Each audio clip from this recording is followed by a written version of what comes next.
ConvertKit, the creator marketing platform founded by Nathan Barry 11 years ago, is undergoing a transformation. Now known as Kit, this rebranding marks a significant shift in its mission to support creators in the ever-evolving digital landscape. The rebrand to Kit is more than a name change. It signifies a commitment to becoming the operating system for the creator economy. Kit aims to provide creators with the tools they need for sustainable growth, adapting to the unique needs of each creator's business.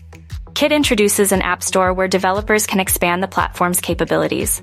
It serves as a central hub for data, offering enhanced reporting for actionable insights. The creator network within Kit fosters collaboration, making it a comprehensive solution for creators. Kit's approach emphasizes scalability and adaptability. It offers a free newsletter plan for up to 10,000 subscribers, supporting the next generation of creators.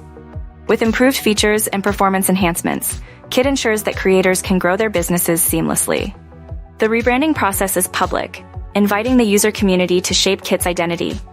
It's our hope that you can apply these learnings when you're defining and evolving the brand for your business, said ConvertKit on kit.com. Over the coming months, Kit will share updates, challenges, and lessons learned, engaging creators in its journey.